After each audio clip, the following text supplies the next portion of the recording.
The once swanky apartment at the edge of Flagstaff stood quietly under the unyielding Arizona sun. The only sound was the soft reverberation of footsteps down the hallway, soft as usual. Robyn Brown stood rigid by the window, arms folded tightly over her chest, watching a moving van parked in their broken driveway. Time had finally run out. Turning in the living room, pacing like a man without any other place to go, were Kody Brown's long strides. Red-eyed and sleep-deprived from another night of no rest, sporting the same worn-out flannel for the third day in a row, he pushed boxes that littered the room, some half-packed, others bursting with memories they weren't ready to deal with. Maybe not looking at Robyn, Kody barked, "TLC's not renewing us." "No renewal. It's over." Robyn winced. They said they were doing a spin-off. "With me and the kids, they lied." Kody erupted, finally turning around. "They kept stringing us along." "It's over, Robyn. No more Sister Wives. No more TLC money. No more pretending like we're something that we're not." Welcome back to Reality Recap. Don't forget to like this video, you won't want to miss what's next. Gone were the dreams. The fantasy of being together was gone. Broken glamour remained, rising debt, and a checking account drained to zero. Robyn clutched the final statement in front of them in trembling hands. Daycare support for Dayton, Aurora, and Brianna was way in arrears. Their supposedly limitless credit card? Frozen. Maxed. Even the automobile insurance had lapsed 2 weeks previously. The temporary rental pending Coyote Pass construction had become a trap. Coup de grace came in the form of a door knock, a sheriff's notice stamped on a formal eviction. They must vacate in 30 days. The children, once shielded and pampered, had retreated in silence. Aurora would not even glance at Kody. Brianna hadn't said a word at dinner in 3 nights. And Dayton, all grown up now, was quietly applying for disability benefits, no longer looking to his estranged stepfather for support. "I'm doing my best," Kody snarled during one of their many blow-ups. "And oh, you're not." Robyn shot back, her face red with indignation. "You abandoned your other children for mine, and now you can't even feed them. You don't get to guilt-trip me for that." Kody's voice shook. "This castle, this was your dream. You coveted the mansion. You craved the spotlight."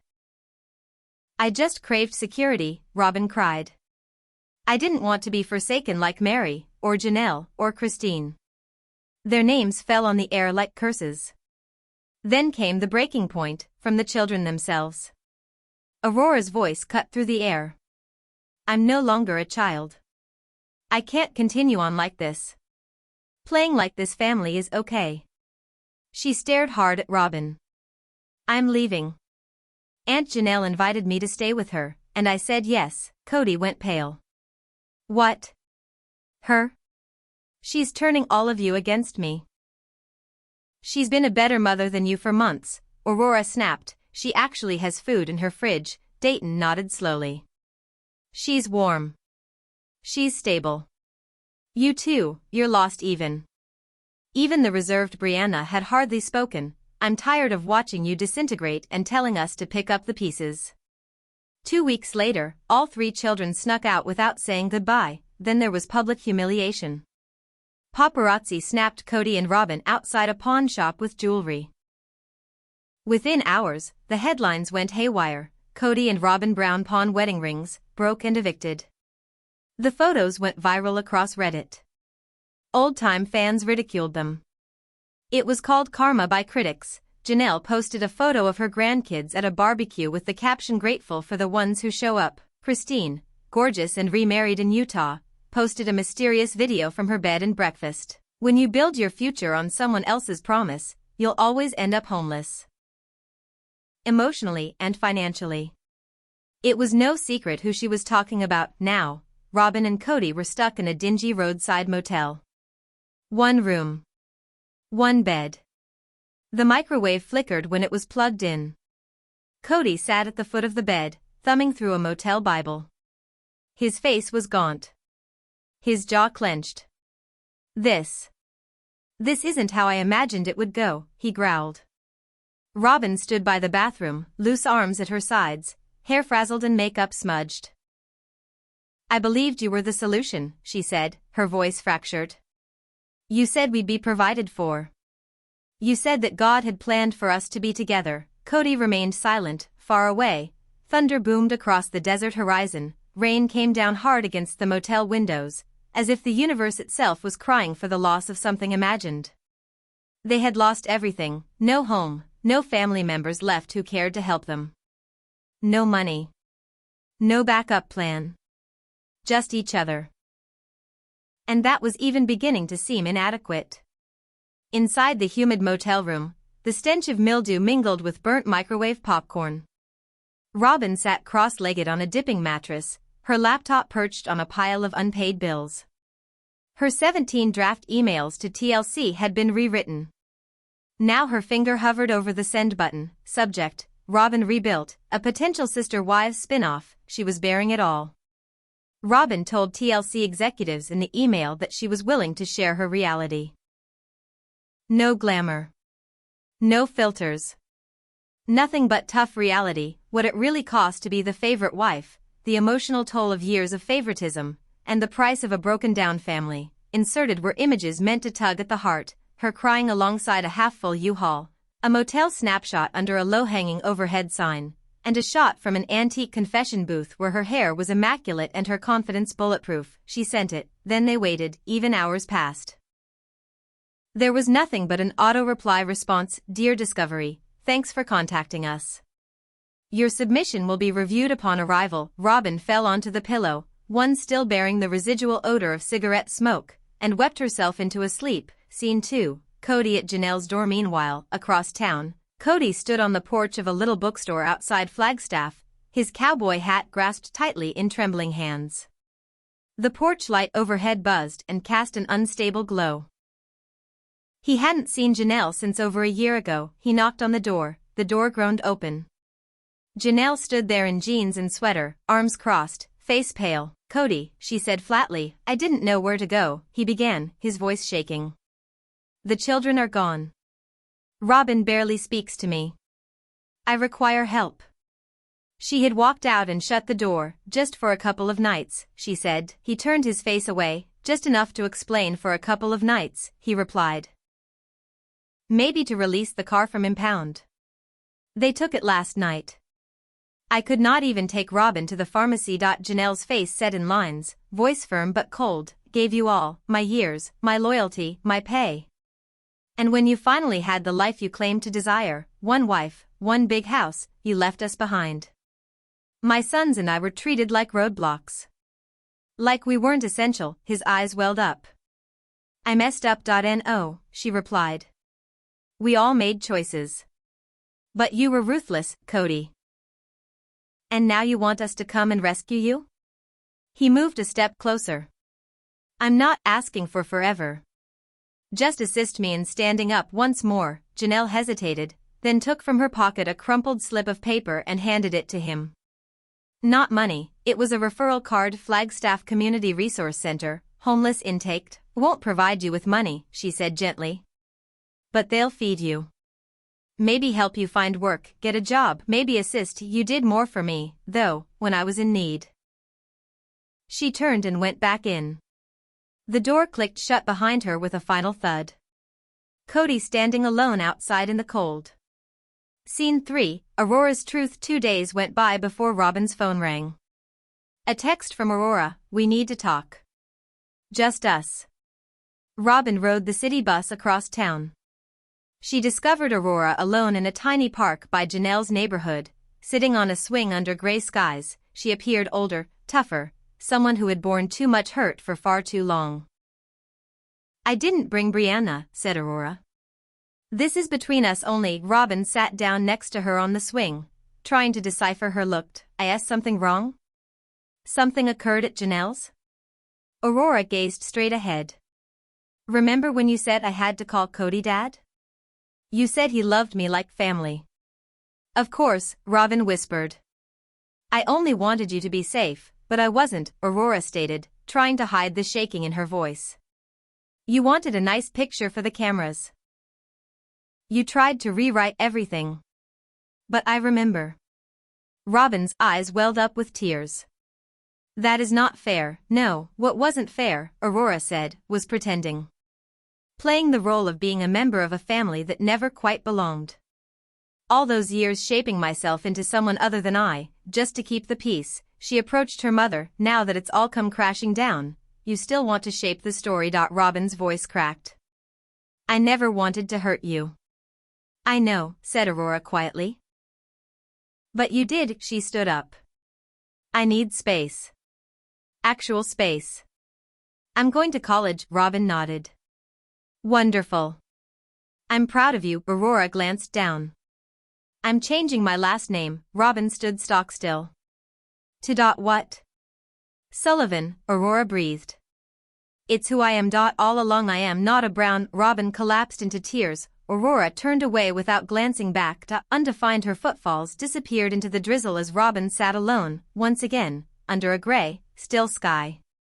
The knock came 4 days later. Kody and Robyn barely moved when the motel clerk's voice echoed through the door. You've reached the weekly maximum. No payment, no exceptions. You have to go. Robyn tried to argue. Kody begged. But the clerk wasn't listening. Slipping back into the outside world without notice, they collected what remained. 2 duffel bags, some trash bags, and a cardboard box of toiletries. No car. No home. No family members who would let them stay. Kody tried calling Meri, voicemail. He tried calling Christine, blocked. He didn't even bother calling Madison, Gabe, and Logan. He hadn't heard from any of his sons since before Garrison died. The door to the motel shut behind them. The clerk didn't even say goodbye. They sat on the sidewalk, surrounded by what they had left. The Arizona sun beat down mercilessly. Robyn's mascara streamed down her face again. Kody's hands shook. He tried to sit up straight, but it was hopeless. No one came. No one was coming. A week later, they were sitting in a friend's camper, parked in a rundown RV lot off the road. No working air conditioning.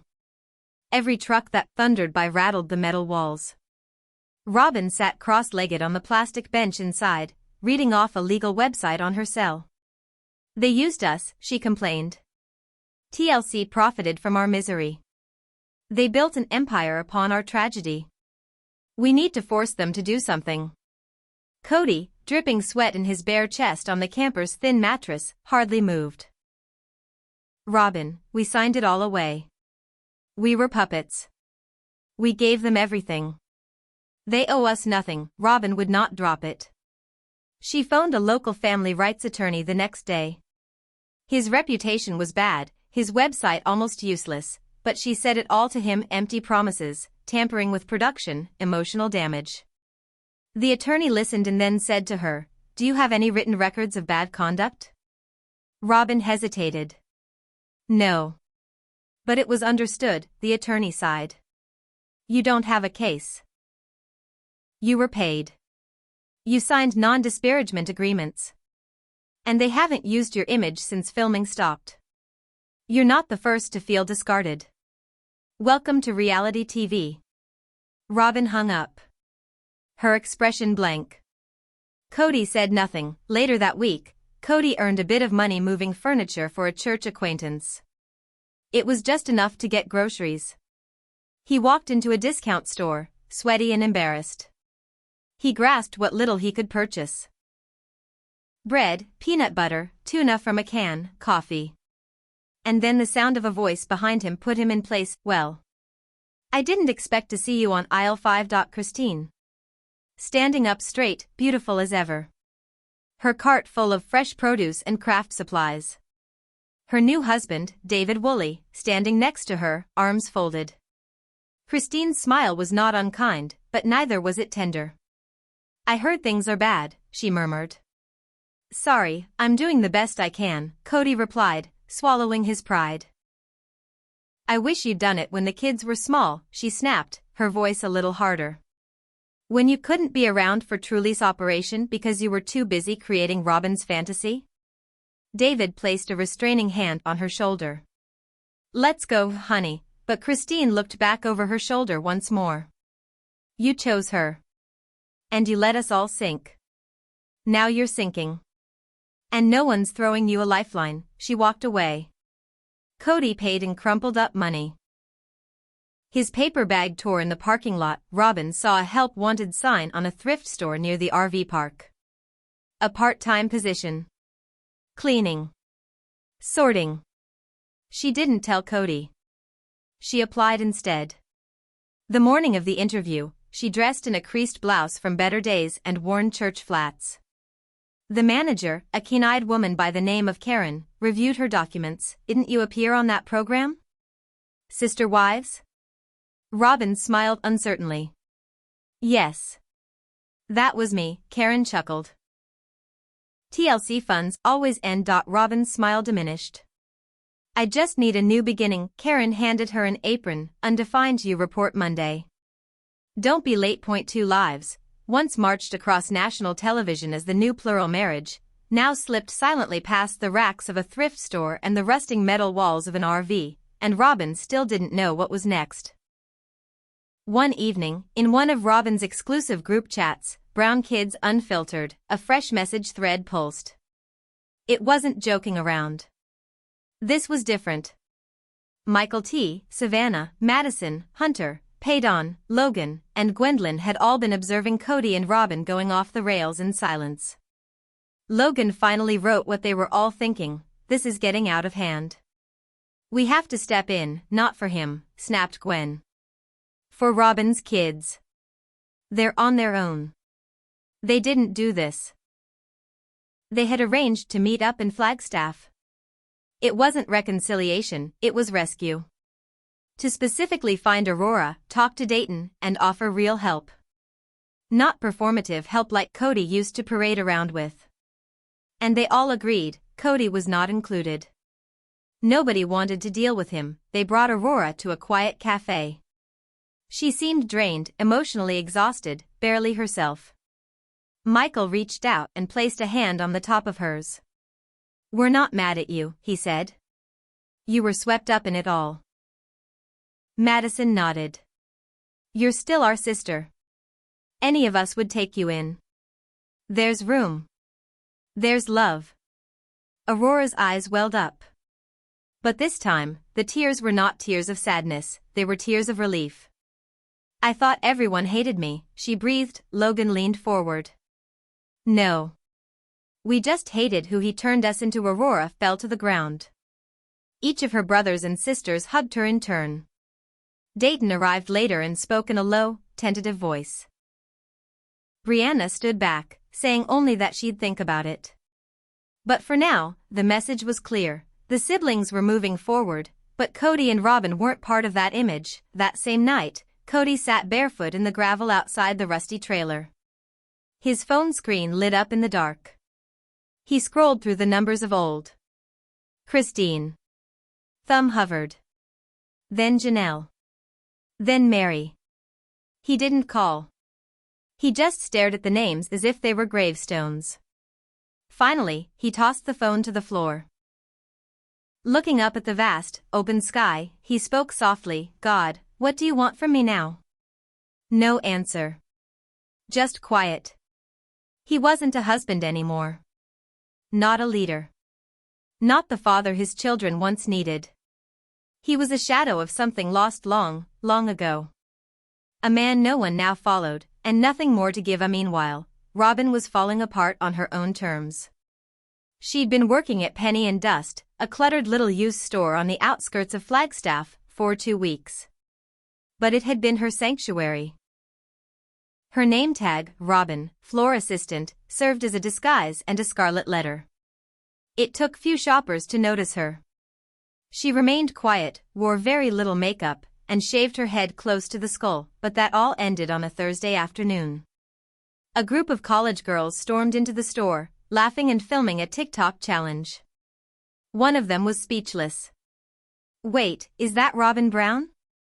Another pointed her phone in Robyn's direction as she folded a stack of jeans. Oh my God, it is. Then, imitating one of Robyn's old confessionals, one of the girls said mockingly, I just feel like I've been made the scapegoat of the family." They burst into laughter. Robyn tried to step away, but they followed, giggling and filming. "Kody working here too," one snorted. "Maybe he's out back sorting bras." Robyn spun around, face flushed. She clenched her jaw. "Please stop," she said through gritted teeth. The next morning, her manager Karen pulled her into the back office. "We're getting too much attention," she said flatly. "This is retail, not reality TV. You're a liability." "You're done." Robyn didn't argue. She just removed her apron, folded it, and walked out the back door, humiliated, broken, and smaller than ever before. Kody, on the other hand, had been attending a small Christian men's Bible study that gathered in a church basement every Wednesday. It was designed to serve men who were hurting with faith, identity, and finances. For weeks, he kept silent. Heard only others talk of shattered marriages and ruined careers, but in the fourth week, he spoke out. "You all think you were betrayed," he growled. "Try being responsible for 4 wives and 18 kids. I was the emotional support. The spiritual mentor." Then they turned on me. The room went silent. Travis, a kind father of 3, finally broke his silence. "Sounds like consequence. Not betrayal. Maybe you forgot that they were human beings, too." Kody scowled, his feathers ruffled. "You just don't get it. I was chosen to lead a family." "A few families," another man growled. "Sounds like you confused being addressed with being told what to do." That pushed Kody to his breaking point. "I gave up everything. And they left me behind." He slammed his fist against the table. Nobody flinched. Nobody agreed. The group leader stood. Calm but authoritative. "This room is for healing, not excusing pain you inflicted. Undefined. I think you need time, Kody." Kody walked out. No one trailed behind. 2 weeks later, Meri Brown was a guest on a national morning program. Undefined sitting across from a prominent journalist. She seemed changed, peaceful, glowing, lightened. Of freedom she wore like a crown. Undefined. And when the cameras began rolling, the world leaned in to hear the kids step in. Kody spirals, and Robyn falls. One evening, a private messaging thread called Brown Kids Unfiltered popped into activity suddenly. Michael T. Savannah, Madison, Hunter, Paydon, Logan, and Gwendolyn had all been watching Kody and Robyn spiral out of control silently from the distance. Logan wrote, "It's getting out of hand. We need to step in." "Not for him," replied Gwen. "For Robyn's children. They're not hearing this with him." They chose. They were off to Flagstaff. Their plans did not include going to Kody. They all agreed on that. Instead, they were off to attempt to locate Aurora and Dayton, and actually help them. Not the showmanship Kody employed in order to parade about. They saw Aurora first, sitting silently in a peaceful cafe. She was numb, had an air of exhaustion, and was thinner than usual. Michael gently took her hand and told her, "We don't hate you. You got caught up in this." Madison added, "You're still our sister. If you need to stay somewhere, we have room." "Any of us." Aurora began to cry, not tears of sadness, but relief. "I thought everyone hated me," she whispered. "No," said Logan. "We just hated what he turned us into." They embraced her. Dayton was next. Brianna said she would think about it but stayed detached. Robyn and Kody weren't asked. That was intentional. Kody alone in the dark. Kody sat barefoot on the gravel outside the RV late at night, his phone clutched in his hand as if it was the only thing keeping him alive. He stared at Christine's contact name, one he hadn't called in years. His thumb hovered over it, then moved over Janelle, then Meri. He then tossed the phone onto the ground and stared up at the stars. "God, what do you want from me now?" he whispered. Was no longer a husband. He wasn't even a father in any practical sense. He was a relic now, used, discarded, and empty. Robyn's breakdown at work. Robyn had only been employed at Penny and Dust, a chaotic used clothing store just off the highway outside Flagstaff, for 2 weeks. Her name tag read, Robyn, floor assistant. She kept her head down, wore very little cosmetics, and had cut her hair short. Not many people recognized her. It was that Thursday afternoon when everything changed. A group of co-ed females walked by, creating a TikTok challenge. One commented, "Is that Robyn Brown?" She nodded discreetly with her phone. Then another girl, more loudly this time, echoed her, "Oh my God, it is." Parodying Robyn from a TLC confessional, one of the girls said, "I see myself as the Brown family scapegoat," and they all snickered. When Robyn tried to leave, one sneered, "Kody working here too? Maybe he's sorting bras in the back." Robyn spun around and pleaded, "Please stop." The next morning, her manager called her into the back room. "For getting too much attention," the manager said bluntly. "You're a liability. This is retail, not reality TV." "You're done." Robyn said nothing. She took off her apron, unfolded and refolded it, and made her exit through the back door, face burning with shame. Kody's meltdown in the men's group. Meanwhile, Kody had started attending a men's Christian fellowship group each Wednesday. It was intended to help men who were struggling with faith, identity, and finances. He was quiet at first. But by week number 4, he lost it. "You all believe you were betrayed," he snapped. "Try having 4 wives and 18 children. I was their emotional anchor, their spiritual leader. They betrayed me." There was silence in the room. Travis, a calm father of 3, spoke up and said, "Did they truly betray you, or are you merely harvesting the fruits of your labors?" Kody scowled. "I was called. I had a calling," another man interjected quietly. "You may have mistaken calling with control." Kody lost his temper. "I sacrificed everything for them, and they abandoned me." He slammed his fist on the table and stormed out.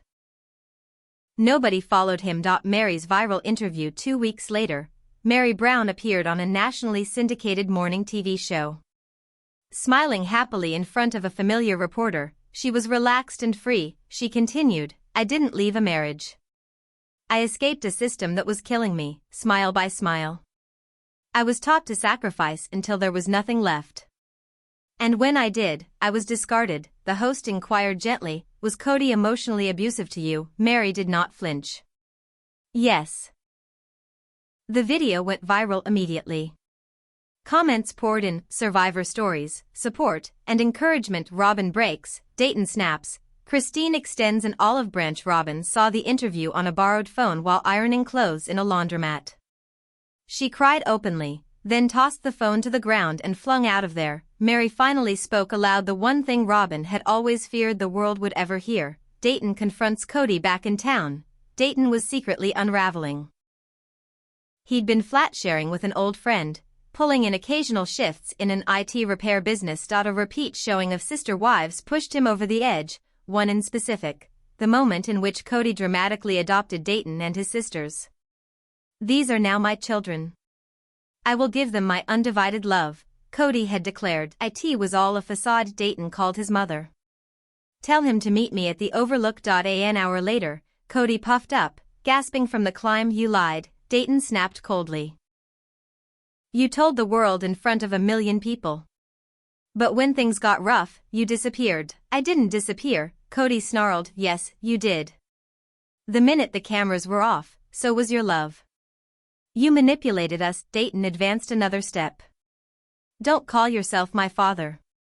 You never were." He turned around and walked away, leaving Kody alone again, this time at the edge of a canyon, with only the wind to answer. The final collapse that night, Kody and Robyn sat quietly on the edge of the bed in their borrowed RV. No lights. No sounds. Only the occasional passing car. The kids were gone. Their money was gone.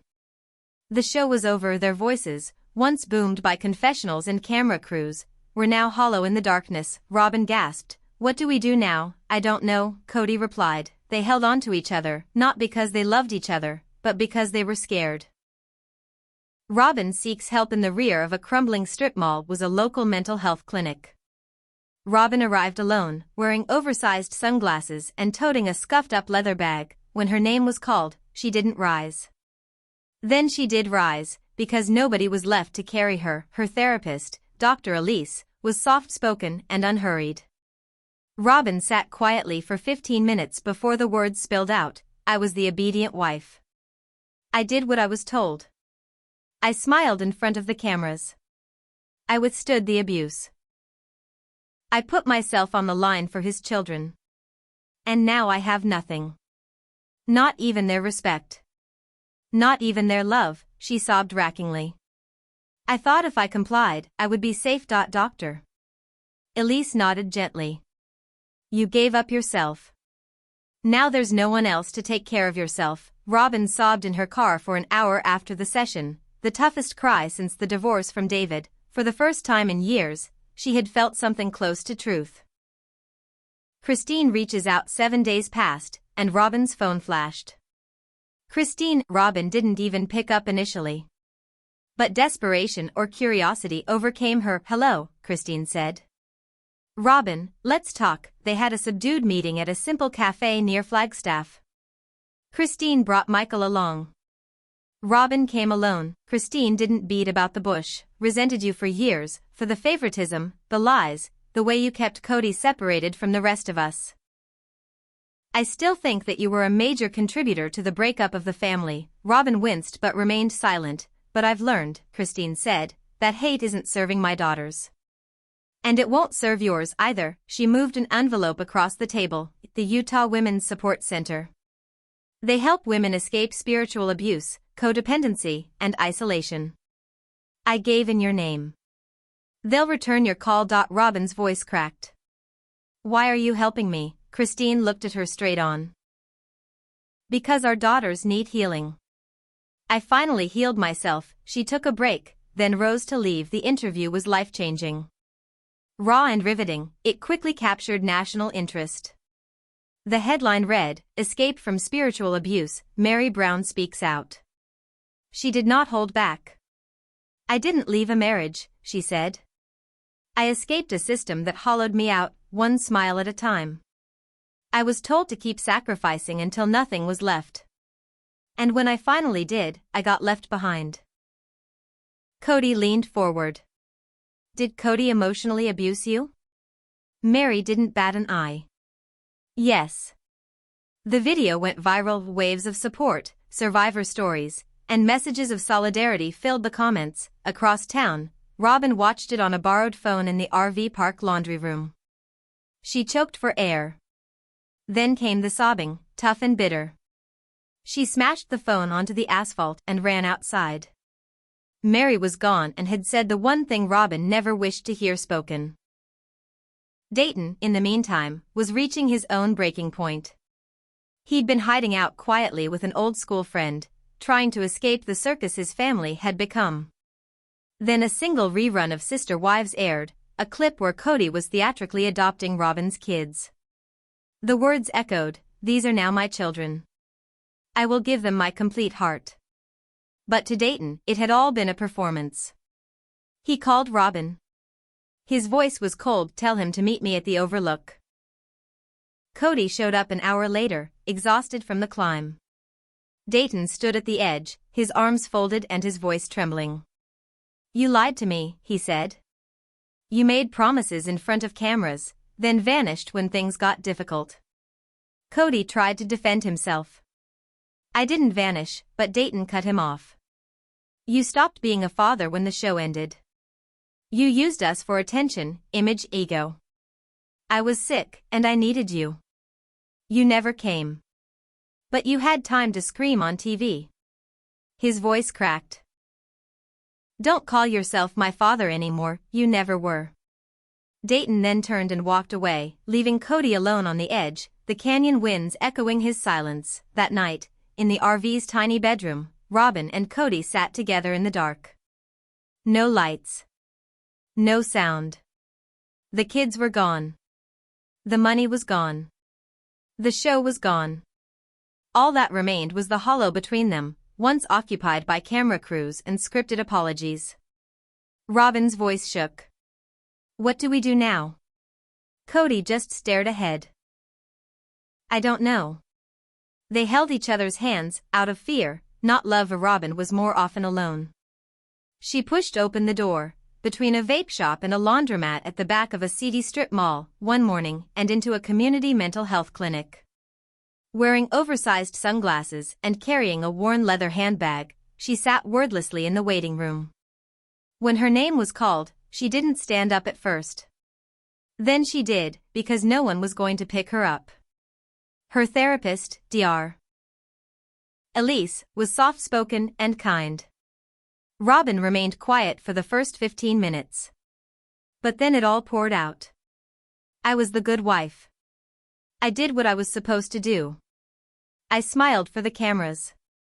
I put up with the hate. I lost who I was in order to raise his kids. Now I have nothing. No money. No respect. My own children won't even speak to me. Her voice cracked. I thought if I did what I was told, I'd be all right. Dr. Elise nodded gently. You gave yourself up for safety. Now you're the only one left to protect yourself. Robyn cried harder than she had since her first divorce. A week passed, and her phone buzzed with a name she never anticipated, Christine. Robyn wavered but picked up. Christine was subdued. Robyn, I must talk to you. They met at a tiny cafe outside of Flagstaff. Christine took Michaelty along. Robyn came alone. Christine cut to the chase. I've resented you for years. For your favoritism, your lying, and for keeping Kody away from the rest of us. And I still believe you were a large part of why the family broke down. Robyn hung his head. But, Christine said, I realized that holding on to that bitterness hurts my daughters. And it will hurt yours too. She slid an envelope across the table. It's for a resource center in Utah. They restore women from spiritual abuse and toxic dependency. It's not a shelter, it's a lifeline. I donated in your name. They're waiting for your call. Robyn's voice broke. Why are you doing this? Christine didn't blink. Because our children need healing. And because I've finally found mine. She stood to go. But I do ask one thing. Never speak for Kody again, not to the media, not to the children, not in interviews.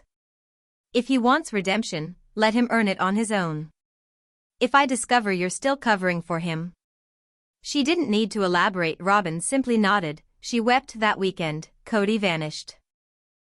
No calls. No notes. His phone went dark after hitting a tower in western Colorado. Robyn panicked. She called everyone she could think of. No one answered. Janelle's sole response, not my problem. 3 days later, a blurry photograph showed up on Reddit. Did I just catch Kody Brown at a fringe polygamist commune in Cortez, Colorado? The photograph showed a gaunt Kody, bearded and dressed in earth tones, standing among other men in front of a trailer covered with religious symbols. Commenters went wild. He's regressing. Trying to get his kingdom back together. Delusional. Then the photograph vanished. It took 5 days for Kody to finally call. Robyn whispered, "Where are you?" His voice was remote, serene. I needed space. These men, this group, they still believe in patriarchy. They don't judge. Robyn's stomach tightened. You joined another group? He said, they respect leadership. Unlike the ungrateful woman I gave my life to.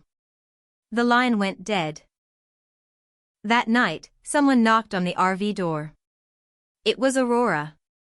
She looked older, stronger, dressed simply, with a quiet confidence. Robyn opened the door, but before she could speak, Aurora began, "Let me say this, and then I'm leaving." Robyn nodded through tears. You always said my anxiety was sensitivity. That I needed to pray more, obey more, be more gentle.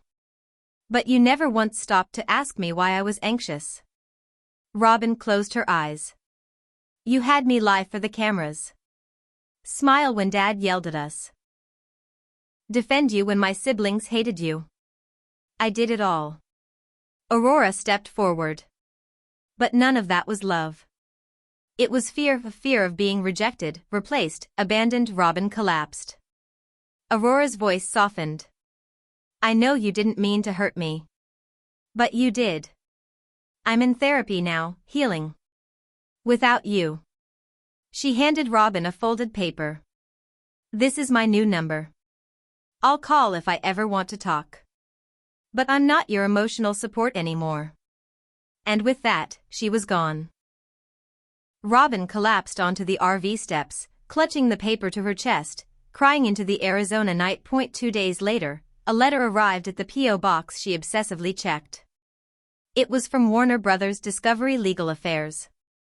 She shook as she opened it. "Dear Mrs. Brown, after careful consideration, we regret to tell you that no further spin-off material will be produced featuring you or your immediate family. Sister Wives has concluded its contractual run. We are developing a new limited series with the adult Brown children and their healing journeys. We wish you all the best in your future endeavors, and no second chance. No redemption arc." She wasn't just left out. She'd been replaced. Then came the knockout blow. The knock resounded through the hallway of their now grand Flagstaff home before dawn. A deputy sheriff stood at the door with an eviction notice. "You have 30 minutes to vacate the premises." Robyn screamed. Kody, rumpled, half-dressed, and wild-eyed, erupted from the hallway. "You've got to be kidding. We applied for an extension." The officer didn't flinch. 3 payments missed. 2 requests denied. Too many promises broken. Movers followed him. Robyn's children, Ariana, Aurora, Brianna, and Dayton, stood silently beside as the final home they had vacated was torn apart in front of their eyes without warning. Boxes piled up on the curb. Suitcases hastily packed. And with that, it was finished. Robyn cried, descending onto the foyer floor, grasping the banister as though it were her last material possession. Kody stood stock still, observing the chaos before him. "This is why I created this family," he whispered, pacing around in circles. "This can't be happening, Robyn. Call your attorney once again. Call TLC. We still have a contract, don't we?" But TLC had slipped away unnoticed. The network diverged in the midst of money scandals, leaked tape, and gossip about misappropriated funds. Producers hadn't returned phone calls for 2 weeks. There was no rescue in sight. The kids stayed quiet. Brianna, tears in her eyes, said nothing. Dayton, whose hope for a college internship lay shattered, worried about where to find a place to lie down. Aurora stood stock still with one rucksack between her arms, everything she had. Robyn screamed through weeping, "This isn't who we are. We were supposed to be safe." But the world would no longer hear, and then the explosion, Kody's meltdown. On the sidewalk, surrounded by packed boxes and onlookers with cameras, he shouted, "You're responsible for this, Robyn. I did all of this for you." Robyn shouted back, "You told me you were my soulmate. You promised I'd never have to work again. You hid money from me." Kody shot back, "You had secrets as well, trust funds, accounts." The kids stared away, ashamed. News teams arrived, filming the public breakdown of the family. In a few hours' time, the video went viral.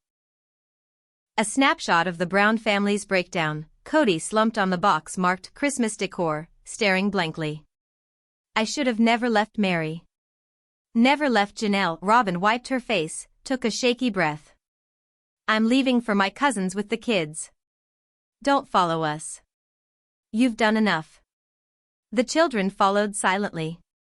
None looked back. Kody was left alone amidst the ruins of his life. Deception, control, and shattered trust. Public humiliation surrounded him. He hunched over on the sidewalk, his legs inches away from a box labeled Kody's office.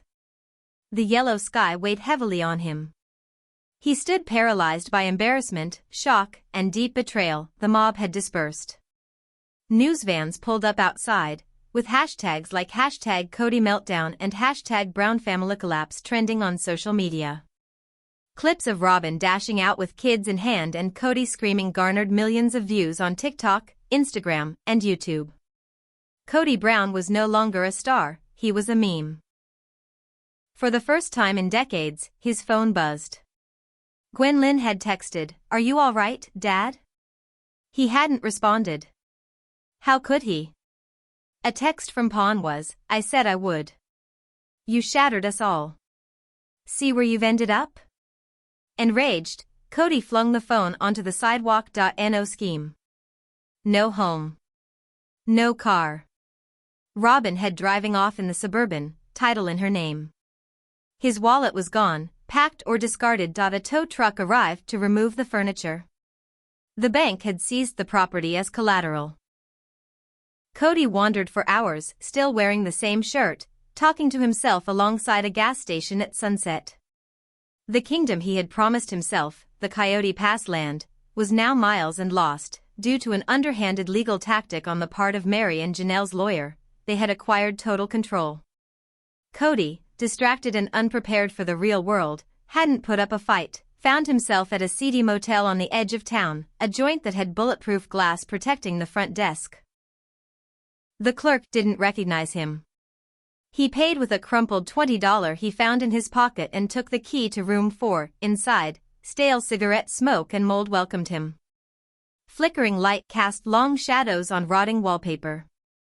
He sat on the bed's edge and looked into the cracked mirror above the sink. Then, for the first time, Kody crumpled into tears, not the TV-ready tears in interviews, but hard, unvarnished sobs. Sobs that shatter pride, break denial, and drain the soul. "I lost everything," he whispered over and over. "For what? And Robyn, she hasn't called. No text. No word." All the children had not called since Robyn had left. Aurora blocked him. Brianna unfollowed. Dayton took his name off school records. Kody got deleted. He pulled out an old leather book Meri had given him years before, the one thing he'd kept. Browsing through it, a 2011 page caught his eye. "Robyn promises to stand by me forever. She's clean, reliable. There's nothing we can't do together." He tore the page out, folded it, and flung it across the room. On a fresh page, he wrote before a crowd for the first time in years, "Robyn has gone. Janelle has gone. Christine is fine. Meri regained her honor. And me? I'm alone. I was wrong." The ink dried as he stared at the page, then, a knock he didn't know, slowly getting up. "Robyn? Reporter?" To mock him, he opened the door. Meri stood there. No makeup, no cameras. Arms crossed, eyes cold, pitying. "I heard what happened," she said bluntly. He was not talking. "I didn't rescue you," she continued. "I came so you could sit in the mess you made." "Sit in it," he swallowed hard. "We all told you way back when. You planted your seed. Now you harvest it. This crappy motel bed out in the middle of nowhere." She paused, then continued, "And one more thing. The Coyote Pass property? It's gone. All wrapped up this morning." She started to walk away without ever looking back. Kody closed the door. No wife. No home. No clue. Only silence. For the first time in his life.